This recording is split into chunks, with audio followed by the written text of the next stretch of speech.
कि Boyle's law जो होता है वो हमें प्रेशर और वॉल्यूम के दरमियान रिलेशन बताता है। और इसके अंदर हमने ये देखा था कि बॉयल्स लॉ हमें ये चीज बताता है कि अगर आप कोई भी इस तरह से सिलेंडर और पिस्टन को इस्तेमाल करोगे तो सिलेंडर और पिस्टन को इस्तेमाल करके आप हीट को वर्क में कन्वर्ट कर सकते हैं और वर्क को आप हीट में कन्वर्ट कर सकते हैं। इसके बारे में हमने डिस्कस किया था बेटा कल।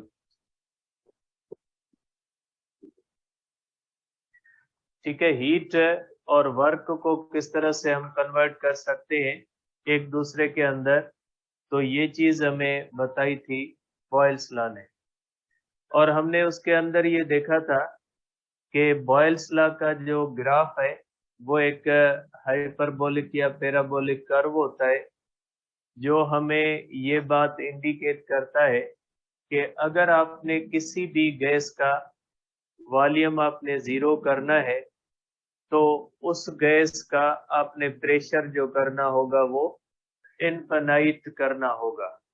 ठीक है, कल किसी बच्चे ने ये मुझे क्वेश्चन किया कि जीरो जब वॉल्यूम होगा तो गैस का प्रेशर कैसे इनफाइनाइट होगा। तो मैंने तो ये नहीं कहा था कि जब गैस का वॉल्यूम जीरो होगा तो गैस का प्रेशर इनफाइनाइट होगा।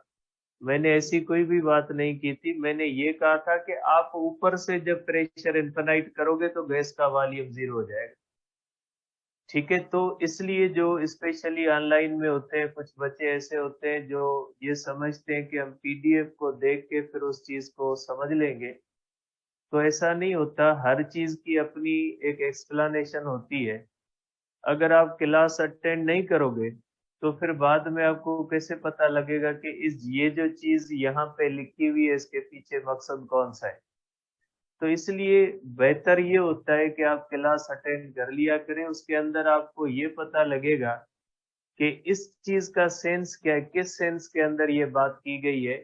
कि जैसे फिर आप कहते हो मैंने ये कहा कि प्रेशर बढ़ा के इनफाइनाइट करेंगे तो उसका वॉल्यूम जीरो होगा, और आप उसको इस तरह से पढ़ रहे हैं कि जब गैस का वॉल्यूम जीरो होगा तो उसका प्रेशर कैसे इनफाइनाइट होगा। तो ये तब होता है जब आप क्लास अटेंड नहीं करते, आप जस्ट फिर पीडीएफ देखते हो और आप देखते हो कि उसके अंदर ये चीज क्यों आई, ये चीज क्यों आई। तो कोशिश करें कि आप उस चीज को अटेंड कर लें तो उसके अंदर आपको कोई ना कोई चीज पता लगेगी।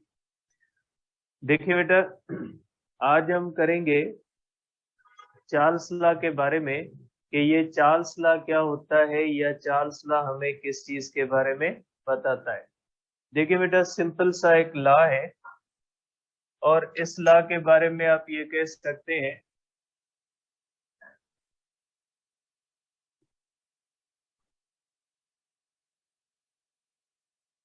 ये जो चार्ल्स लॉ होता है बेटा, ये चार्ल्स लॉ आप कह सकते हैं कि gives relation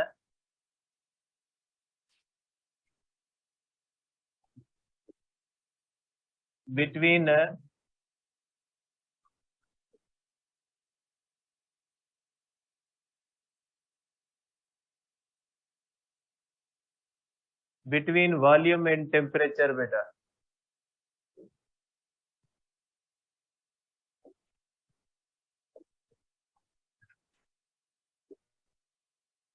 volume and temperature eight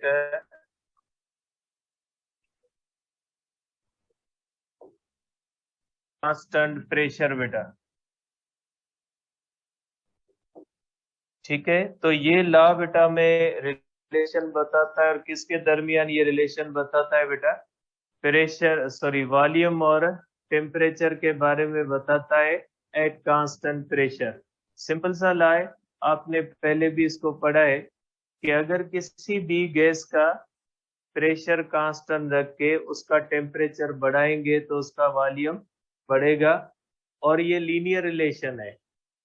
linear relation हमें ये बताता है कि जितना आप टेम्परेचर बढ़ाओगे उतना ही वॉल्यूम के अंदर इंक्रीज आएगी। ठीक है, तो आप इसको इस तरह इस सेंस में देख सकते हैं बेटा कि सपोज करें कि हमारे पास इस तरह से एक सिलेंडर है और उसके अंदर हमने एक गैस फिल की हुई है। ठीक है, अब कह ले बेटा कि इसका प्रेशर P1 है बेटा, और ये हमारे पास वही सेम गैस है जिसके अंदर आप कह लें कि ये जो प्रेशर है ये P2 है।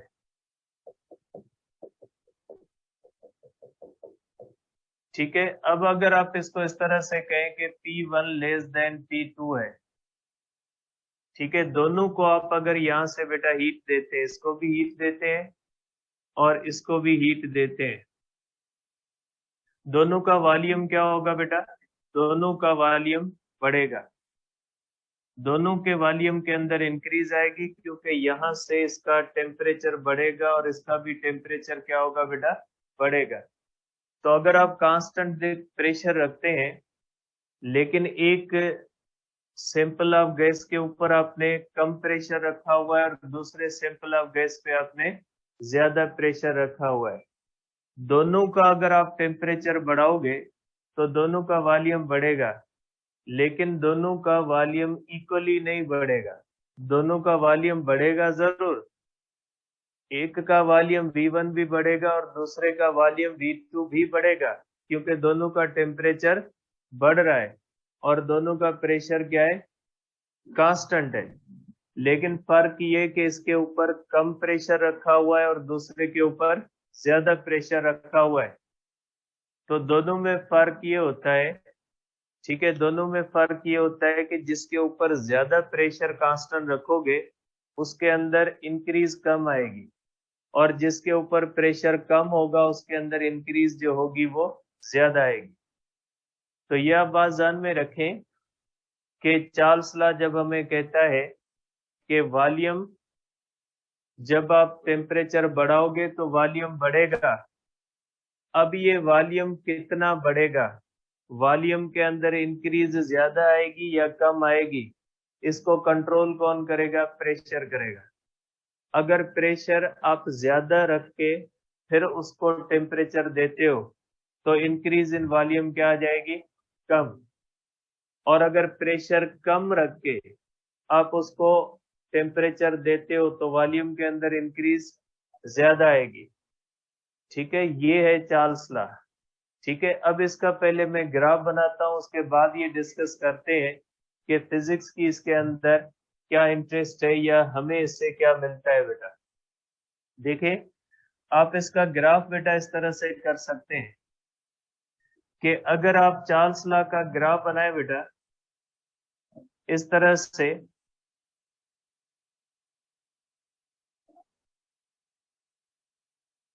अगर आप इसका टेम्परेचर यहाँ पे रखते हो बेटा 0 डिग्री सेल्सियस, अगर टेम्परेचर आप सेल्सियस में रखते हो बेटा, अगर टेम्परेचर आप सेल्सियस में रखते हो तो ग्राफ यहां से शुरू होगा बेटा। ठीक है, क्योंकि बेटा 0 डिग्री सेल्सियस पे किसी भी गैस का वॉल्यूम 0 नहीं होता। ठीक है, तो अगर आप टेम्परेचर 0 डिग्री सेल्सियस में या सेल्सियस में मेंशन करोगे तो ग्राफ यहाँ से स्टार्ट होगा। और आपको पता है बेटा 0 डिग्री सेल्सियस में गैस का वॉल्यूम जो होता है वो 0 नहीं होता है, इसलिए मैंने यहाँ से इसको शुरू नहीं किया, क्योंकि अगर मैं इसको ग्राफ को यहाँ से शुरू करता, इसका मकसद है गैस का वॉल्यूम जो है वो 0 पे क्या हो जाता? 0 हो जाता, क्योंकि गैस का वॉल्यूम 0 नहीं होता 0 डिग्री पे, इसलिए मैंने ग्राफ यहाँ से स्टार्ट किए। अगर दूसरी गैस है, दोनों का वॉल्यूम आप यहाँ पे कह लें कि दोनों का वॉल्यूम जो है वो इक्वल है, यहाँ पे ये V2 है और ये V1 है, तो दूसरे का ग्राफ जो होगा बेटा वो इस तरह से बनेगा, जिसका प्रेशर P1 है उसका ये ग्राफ बनेगा, जिसका प्रेशर P2 है उसका ग्राफ ये बनेगा बेटा। क्योंकि जिसका प्रेशर P1 है ना बेटा, उसके अंदर एक्सपेंशन क्या आएगी? ज्यादा, इसलिए उस ग्राफ का स्लोप ज्यादा होगा। और जिसका प्रेशर P2 कम है ना बेटा, उसका स्लोप क्या आएगा? ये आता है स्लोप बेटा। आप कह सकते हैं ये ग्राफ का स्लोप होता है बेटा। यहां से अगर आप इसको बनाए तो ये बेटा इसकी स्लोप की एंगल होती है। अगर कम प्रेशर पे आप किसी भी गैस को टेम्परेचर दोगे उसका वॉल्यूम बढ़ेगा तो वो ज्यादा बढ़ेगा, और अगर ज्यादा प्रेशर पे बेटा, अगर ज्यादा प्रेशर पे आप टेम्परेचर बढ़ाओगे तो उसका वॉल्यूम क्या बढ़ेगा बेटा, कम बढ़ेगा। ठीक है, तो ये चार्ल्स लॉ का ग्राफ है। ये किसके अंदर मैंने टेम्परेचर मेंशन किया हुआ, 0 पे, सेल्सियस पे। और अगर सेल्सियस पे आप यहां से ग्राफ बनाओगे तो ये गलत हो जाएगा, क्योंकि इसका मतलब ये होगा कि फिर इस गैस का वॉल्यूम जो होगा वो 0 के ऊपर क्या हो जाएगा, 0, और ये नहीं होता। अगर आप केल्विन के अंदर बनाओगे तो ये बनाओगे केल्विन के अंदर। अगर आप केल्विन के अंदर बनाओगे तो बेटा केल्विन के अंदर आप इस तरह से बनाओगे। अगर आप यहाँ पे बनाते हो बेटा 0 केल्विन, ठीक है, और टेम्परेचर किस में आप एक्सप्रेस कर रहे हो बेटा, केल्विन के अंदर एक्सप्रेस कर रहे हो, तो इस तरह से बेटा आप कर सकते हैं कि फिर आप यहाँ से स्टार्ट करोगे बेटा, फिर ग्राफ यहाँ से स्टार्ट होगा। ये प्रेशर P1 होता है और ये प्रेशर P2 होता है। दोनों का स्लोप देखें, इसका स्लोप कम है और इसका स्लोप क्या है बेटा, ज्यादा है। तो ग्राफ के अंदर फर्क महसूस करना है बेटा, कि ग्राफ के ऊपर जो ये पैरामीटर्स दिए गए केल्विन के अंदर दिए गए या सेल्सियस, क्योंकि आपको पता है 0 केल्विन पे किसी भी गैस का वॉल्यूम क्या हो जाता है, 0 हो जाता है। तो ग्राफ के अंदर एहतियात करना है कि ग्राफ जो होता है वो किसके रीडिंग में दिया गया है। अगर सेल्सियस की रीडिंग में दिया हुआ है तो वो ओरिजिन से शुरू नहीं होगा ग्राफ। अगर ओरिजिन से शुरू किया गया है तो गलत किया गया है। अगर केल्विन के अंदर टेम्परेचर दिया हुआ है तो केल्विन के अंदर जब टेम्परेचर दिया गया होता है तो ग्राफ को आप कहाँ से शुरू करोगे, तो ग्राफ को आप ओरिजिन से शुरू करोगे, क्योंकि 0 केल्विन पे किसी भी गैस का वॉल्यूम क्या हो जाता है, 0 हो जाता है। तो सिंपली अगर आप इसको कहें तो आप ये कह सकते हैं कि चार्ल्स लॉ में बताता है कि किसी भी गैस को अगर आप कांस्टेंट, किसी भी गैस को अगर आप कांस्टेंट प्रेशर पे रखोगे और उसको अगर आप हीट दोगे तो उसका वॉल्यूम बढ़ेगा। अगर उससे हीट लोगे तो उसका वॉल्यूम क्या हो जाएगा, कम। मीन्स बात वही है कि जैसे बॉयल्स लॉ के अंदर जब हम वर्क देते हैं तो वो हीट की सूरत में बाहर आता है, जब उसको हम हीट देते हैं तो वो वर्क की सूरत में बाहर आता है। मीन्स बॉयल्स लॉ हमें फिजिक्स के हिसाब से कौन सा रिलेशन बता रहा है, वर्क का और हीट सप्लाइड का। बॉयल्स लॉ कहता है आप किसी भी थर्मोडायनेमिक सिस्टम को इस तरह से हीट दोगे वो वर्क में चली जाएगी, वर्क दोगे वो हीट में चला जाएगा, और ये 100% कन्वर्शन होगी। अब ये आपको क्या बताता है, ये आपको बताता है अगर आप हीट दोगे तो वो वर्क में जाएगी, लेकिन अगर उसका प्रेशर ज्यादा होगा तो वो हीट आपको कम वर्क देगी, और अगर प्रेशर कम होगा तो वही हीट आपको क्या देगी, ज्यादा। क्योंकि बेटा आपको पता है कि थर्मोडायनेमिक्स में वर्क जो होता है वो किस पे डिपेंड करता है, चेंज ऑफ वॉल्यूम पे। वर्क का फार्मूला आपने टेस्ट के, वर्क होता है P डेल्टा V। मतलब ये हुआ कि अगर आप इसको हीट दोगे, अगर आप इसको हीट देते हो, इसका प्रेशर कम है, प्रेशर कम है तो इसका वॉल्यूम क्या होगा, वॉल्यूम ज्यादा चेंज हुआ है बेटा। वॉल्यूम अगर ज्यादा चेंज हुआ है तो आपकी हीट ने ज्यादा वर्क आपको दिया है।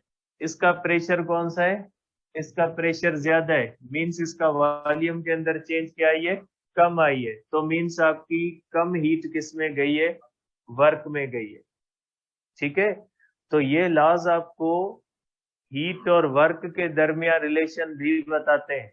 ये आपको बताते हैं कि अगर किसी भी थर्मोडायनेमिक सिस्टम के अंदर आप ज्यादा प्रेशर कांस्टेंट रख के फिर अगर उसको हीट दोगे तो आपकी हीट से आपको कम वर्क मिलेगा।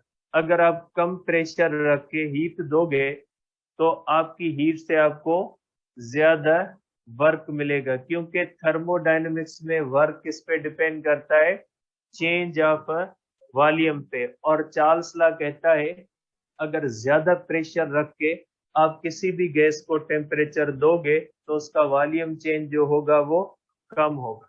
ठीक है, तो ये होता है बेटा हमारे पास चार्ल्स लॉ, जो हमें बताता है कि वॉल्यूम और टेम्परेचर का क्या रिलेशन है। आप लिख सकते हैं बेटा V1 upon T1 is equal to V2 upon T2।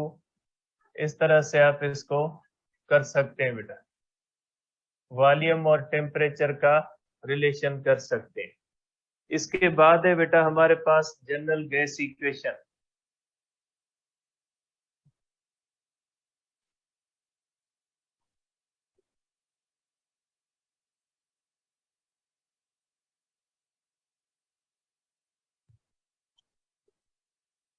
इसके बाद बेटा हम करेंगे जनरल गैस इक्वेशन, कि ये जनरल गैस इक्वेशन क्या होती है बेटा। देखिए आपको पता है कि ये वो इक्वेशन होती है जो इन लॉज को मिला के बनाई जाती है। Boyle's law, Charles law, pressure law, आपको पता है प्रेशर लॉ भी होता है, गैलुसिक्स लॉ होता है। तो ये मुख्तलिफ लॉज होते हैं। जो वो प्रेशर लॉ होता है वो प्रेशर और टेम्परेचर के दरमियान रिलेशन बताता है। वो लॉ कहता है अगर किसी भी गैस का वॉल्यूम आप कांस्टेंट रखोगे और उसके बाद अगर उसका आप टेम्परेचर बढ़ाओगे तो जितना टेम्परेचर बढ़ाओगे उतना प्रेशर क्या हो जाएगा, बढ़ेगा। T1 upon T1 is equal to क्या होता है, T2 अपॉन T2 होता है उसके अंदर। अब वो लॉ है नहीं यहाँ पे तो डिस्कस हम नहीं कर रहे इसको, लेकिन आपको सिंपल वो लॉ भी है। वो लॉ कहता है अगर किसी भी गैस का वॉल्यूम कांस्टेंट रख के उसको आप हीट दोगे तो जैसे ही उसका टेम्परेचर बढ़ेगा तो उसका प्रेशर क्या हो जाएगा, बढ़ जाएगा। ठीक है, ये जो तीसरा लॉ अपने पास है नहीं इसलिए इसको डिस्कस नहीं करते।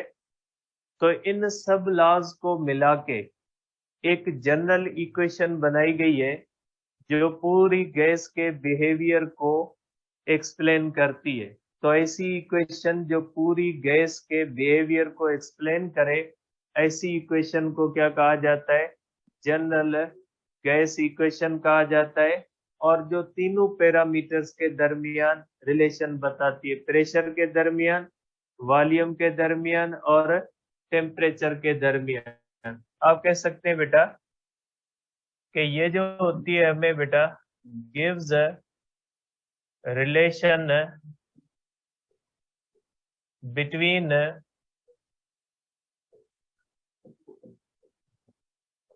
प्रेशर, वॉल्यूम एंड टेम्परेचर बेटा।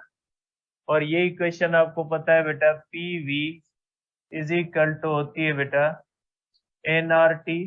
और यहाँ पे R जो होता है बेटा ये यूनिवर्सल गैस कांस्टेंट है बेटा।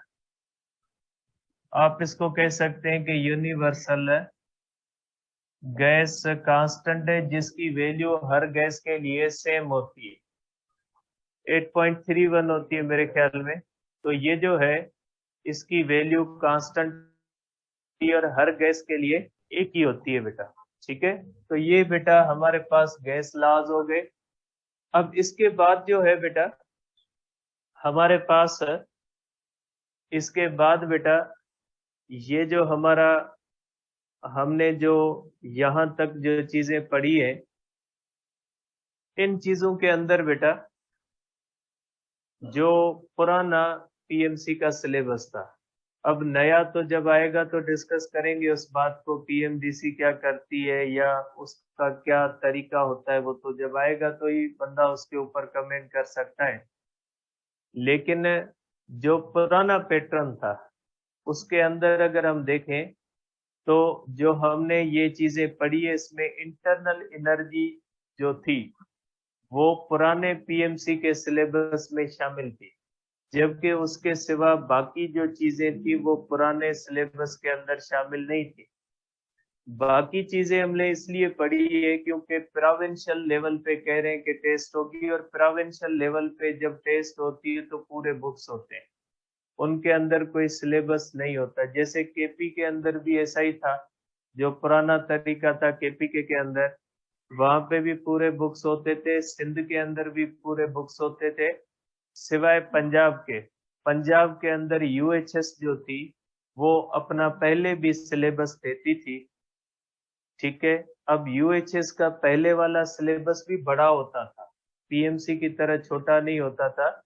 तो जो सिलेबस का आप कॉन्सेप्ट कह रहे हो वो प्रोविंशियल लेवल पे नहीं होता सिलेबस का कॉन्सेप्ट। और सिलेबस का कॉन्सेप्ट जो ज्यादा आया था वो कोविड की वजह से आया, ठीक है। कोविड नहीं है तो मे भी पूरे बुक्स हो, इसलिए हम सब चीजों को पढ़ रहे हैं। तो इसलिए मैं आपको बता देता हूँ कि ये जो कुछ भी हमने पढ़ा था, इसमें जो इंटरनल एनर्जी का कॉन्सेप्ट था, जो इंटरनल एनर्जी का कॉन्सेप्ट था वो तो रिलेटेड है, बाकी जो टॉपिक्स हैं वो एक्स्ट्रा है, ठीक है। अब जो आगे हम पढ़ेंगे, इसके अंदर इससे आगे जो चीजें हम पढ़ेंगे वो सब की सब पुराने सिलेबस के अंदर भी मौजूद थी। इससे आगे जो चैप्टर का हिस्सा है काइनेटिक थ्योरी से आगे, इसके अंदर आप कह सकते हैं कि पूरे चैप्टर के जो ये वाला हिस्सा है ये फुल पुराने पीएमसी के सिलेबस के अंदर मौजूद था, ठीक है। तो अब इसके बाद बेटा हमारे पास है काइनेटिक थ्योरी। अब काइनेटिक थ्योरी बेटा थ्योरेटिकल है, इसको हमने जो है वो पढ़ना होगा बुक से। तो मैंने पिक्चर लगाई है, पिक्चर से पढ़ लेते हैं बेटा। देखिए बेटा, इसके बाद है हमारे पास kinetic theory of gases. Kinetic theory of gases हमें बताती क्या है? देखिए बेटा, काइनेटिक थ्योरी ऑफ गैसेस हमें ये बताती है कि किसी भी गैस के मॉलिक्यूल्स का बिहेवियर क्या होता है। वो हमें मॉडल फराहम करती है कि जिस चीज को आप गैस कहते हो उस गैस का बिहेवियर क्या होता है, वो गैस या उस गैस के मॉलिक्यूल्स क्या बिहेवियर रखते हैं, उनके बिहेवियर के बारे में हमें एक मॉडल प्रोवाइड करती है। काइनेटिक थ्योरी हमें ये बताती है कि कोई भी जो गैस होती है उस गैस का बिहेवियर ये होता है। तो गैसेस के बिहेवियर के बारे में हमें काइनेटिक थ्योरी बताती है। अब इसकी 5-6 पॉइंट्स है जो थ्योरेटिकल पॉइंट्स है, इनको हम बुक के ऊपर जो है वो देखते हैं कि बुक के अंदर इस चीजों के बारे में क्या कहा गया है। देखिए बेटा, आप इसके बारे में कह सकते हैं कि ये बेटा पहले 2 पॉइंट्स लेते हैं इसके अंदर। बुक के अंदर बेटा आपके पास बुक होगा तो उस बुक को जो है वो देख लें कि बुक के अंदर ये चीजें लिखी हुई है बेटा।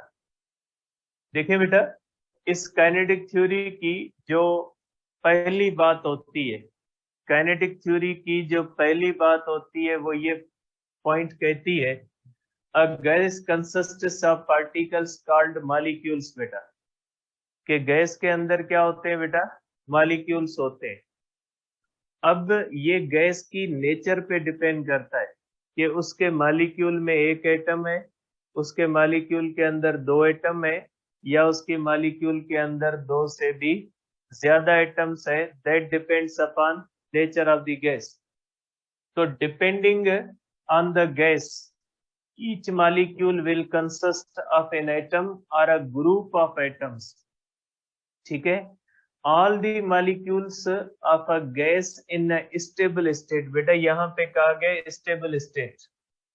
अब ये स्टेबल स्टेट क्या होती है बेटा? स्टेबल स्टेट का मकसद होता है नॉर्मल टेम्परेचर प्रेशर जब गैस का होता है। आपको पता है जब गैस का नॉर्मल टेम्परेचर प्रेशर होता है, सपोज करें आपके पास एक सिलेंडर है और उसके अंदर एक गैस फिल्ड है। अगर उस सिलेंडर का प्रेशर और टेम्परेचर नॉर्मल है तो उस गैस के अंदर जितने भी मॉलिक्यूल्स होंगे वो एक जैसे माने जाएंगे। अगर उस गैस वो डायटोमिक गैस है तो उसके जितने भी मॉलिक्यूल्स होंगे वो डायटोमिक ही कंसीडर किए जाएंगे। और अगर उसके अंदर मॉलिक्यूल्स के अंदर अगर 2 से ज्यादा एटम्स हैं तो आप उनके बारे में कहोगे कि उस गैस के सब मॉलिक्यूल्स को आइडेंटिकल माना जाता है। किसके ऊपर? स्टैंडर्ड कंडीशंस, एसटीपी कह ले या जो है वो एनटीपी कह ले, ठीक है। आप उसके अंदर ये कहोगे कि नॉर्मल टेम्परेचर प्रेशर जो होते हैं उनके ऊपर जो गैसेस होती हैं उनके मॉलिक्यूल एक जैसे होते हैं।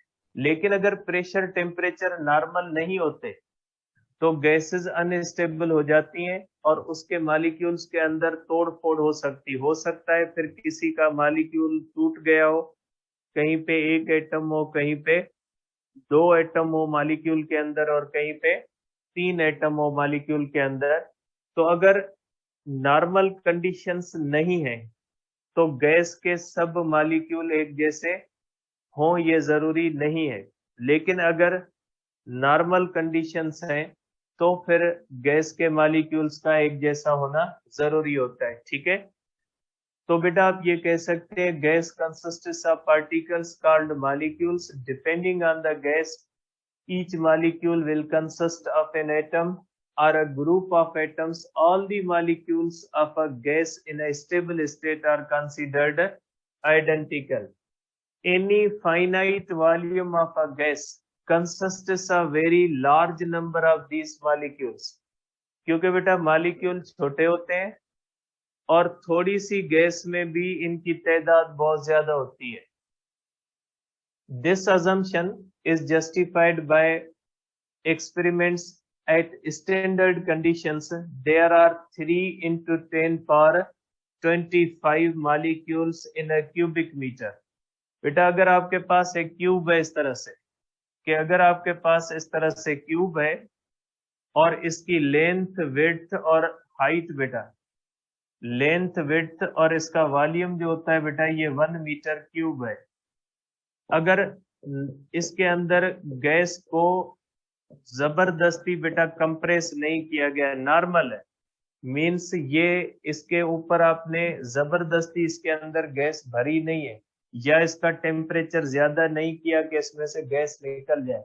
क्योंकि अगर किसी भी चीज के अंदर गैस रख के उसका टेम्परेचर बढ़ाओगे तो गैस उसे एस्केप कर जाएगी।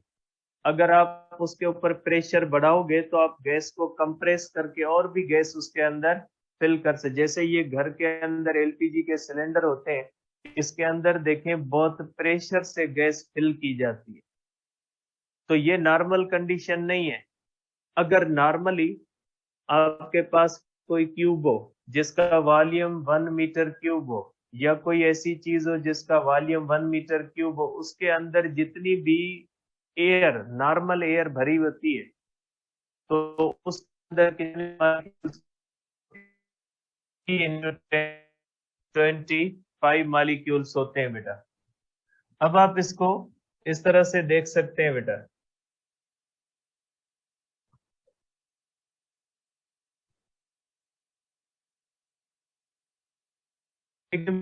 इसकी जो है वो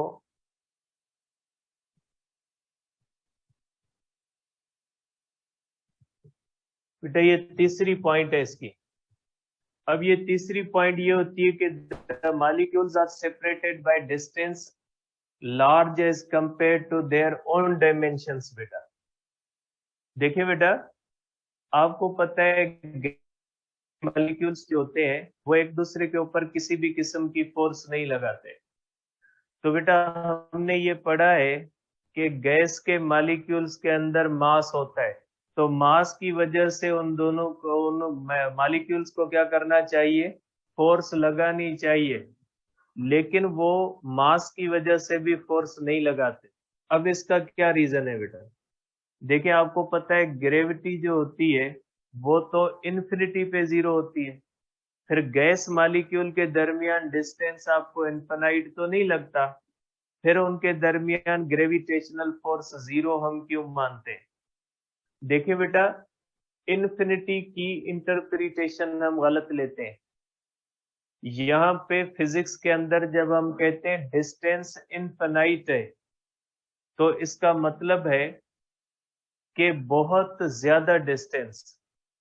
जैसे फॉर एग्जांपल अगर हम टेलीस्कोप या माइक्रोस्कोप में मून देखते हैं तो मून के दरमियान डिस्टेंस और टेलीस्कोप के दरमियान डिस्टेंस मेयर किया जा सकता है, लेकिन हम उसको इन्फिनिटी मानते हैं। इसलिए इन्फिनिटी मानते हैं कि जो टेलीस्कोप के अंदर लेंस होता है, उस लेंस की फोकल लेंथ के मुकाबले में अगर distance between moon and lens देखें तो उस लेंस की फोकल लेंथ बहुत छोटी है, जबकि लेंस के दरमियान और मून के दरमियान डिस्टेंस क्या होता है, बहुत ज्यादा होता है, और उस लेंस की साइज बहुत छोटी महसूस होती है as compare to the moon.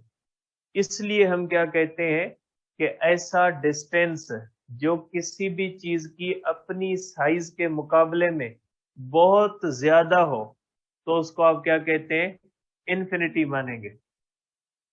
ठीक है, जैसे फॉर एग्जांपल अगर दो मॉलिक्यूल्स ले लें, दो मॉलिक्यूल बहुत ही छोटे होते हैं मॉलिक्यूल्स, और उन मॉलिक्यूल्स के दरमियान जो डिस्टेंस होता है वो बहुत ज्यादा होता है।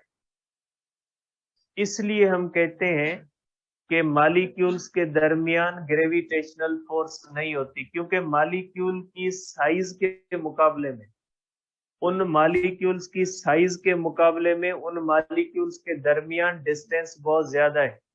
जैसे सन है, अगर सन का अपना डायमीटर देखें तो सन के डायमीटर के मुकाबले में सन की रोशनी जहां तक पहुंच रही है वो डिस्टेंस बहुत ज्यादा है। अगर सन की जितने एरिया के अंदर लाइट पहुंच रही है उस एरिया को आप कंपेयर करो सन की साइज से, तो सन की साइज आपको बहुत छोटी लगेगी उस रोशनी के पहुंचने के एरिया के मुकाबले में जिस एरिया के अंदर रोशनी पहुंच रही है। इसलिए हम कहते हैं कि सन जो होता है वो पॉइंट सोर्स होता है। सन को हम पॉइंट सोर्स इसलिए कहते हैं क्योंकि सन की रोशनी जितने डिस्टेंस पे पहुंच रही है वो सन की अपनी साइज के मुकाबले में बहुत छोटा है। इसलिए अगर आप मॉलिक्यूल की बात करते हैं तो मॉलिक्यूल की अपनी साइज बहुत छोटी होती है, लेकिन दो मॉलिक्यूल के दरमियान जो डिस्टेंस होता है वो बहुत ज्यादा होता है। इसलिए हम कहते हैं कि मॉलिक्यूल की साइज के मुकाबले में मॉलिक्यूल्स के दरमियान स्पेस बहुत ज्यादा है। इसलिए हम कहते हैं कि उनके दरमियान ग्रेविटेशनल फोर्सेस क्या हो जाती हैं, जीरो मानी जाती है। ठीक है, तो ये होता है बेटा, the molecules are compared by the distance as large as compared to their own dimensions. The diameter of a molecule considered as a sphere is about 3 into 10 power minus 10। ये ऑर्डर होता है बेटा, ये होता है ऑर्डर बेटा, order होता है 10 पावर माइनस 10 मीटर एंगस्ट्रॉम होता है बेटा। देखिए बेटा, आपको पता है कि कभी कभी पूछा जाता है what is the order of the size of the molecule.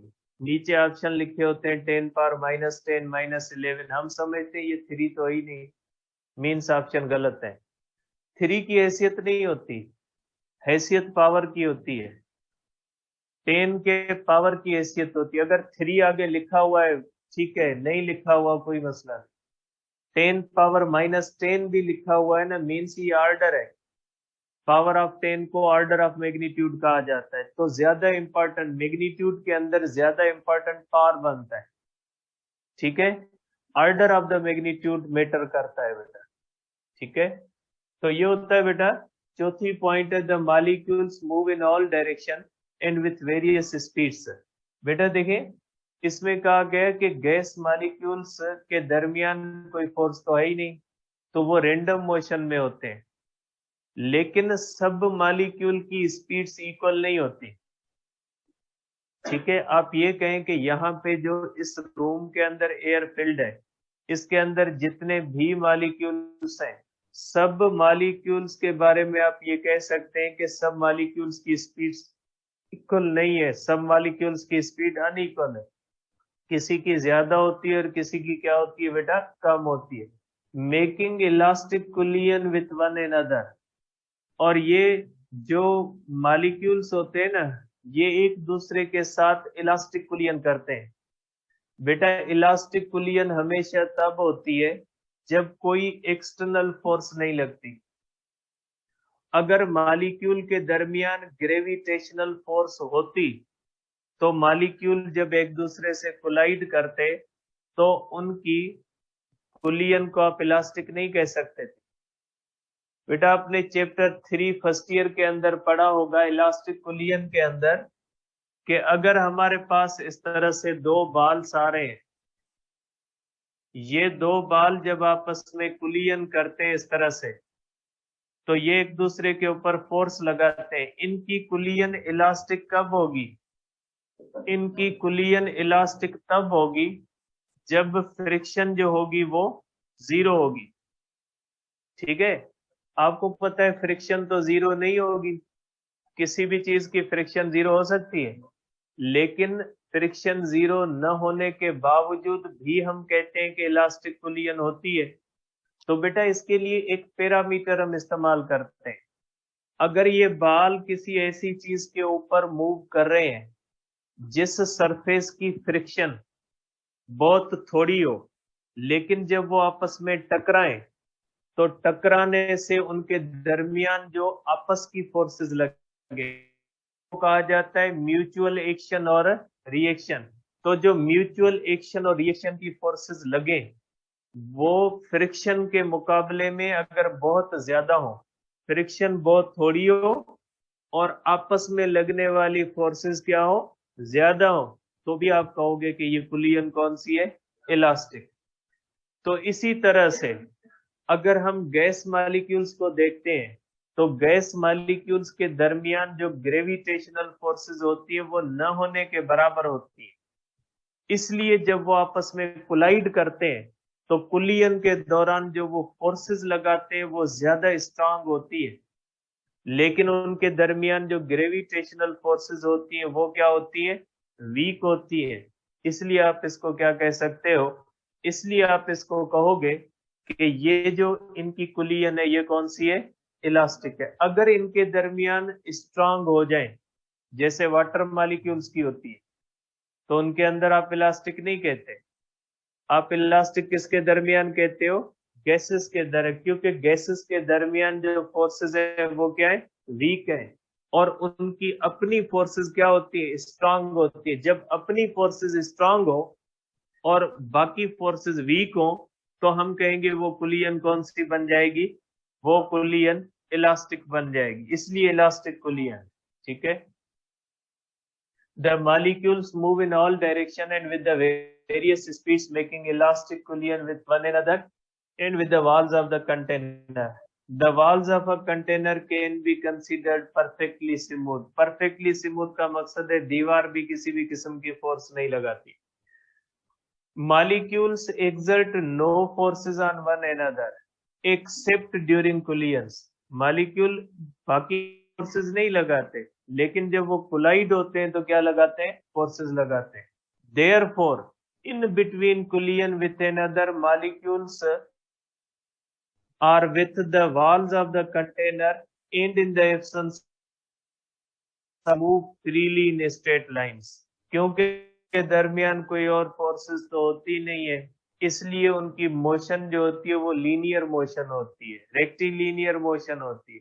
क्योंकि किसी भी चीज की मोशन को कर्व बनाने का, किसी भी बॉडी की मोशन को कर्व्ड कौन बनाता है, फोर्स बनाती है। सर्कुलर मोशन कर्व्ड क्यों होती है, सेंट्रीपिटल फोर्स की। जब इनके दरमियान कोई फोर्सेस है तो जब ये कोलाइड करेंगे तो अपना डायरेक्शन तब्दील करेंगे, लेकिन कुलियन के दरमियान, एक कुलियन और दूसरी कुलियन के दरमियान ये स्ट्रेट लाइन में मूव करेंगे। Newtonian mechanics is applicable to the motion of molecules.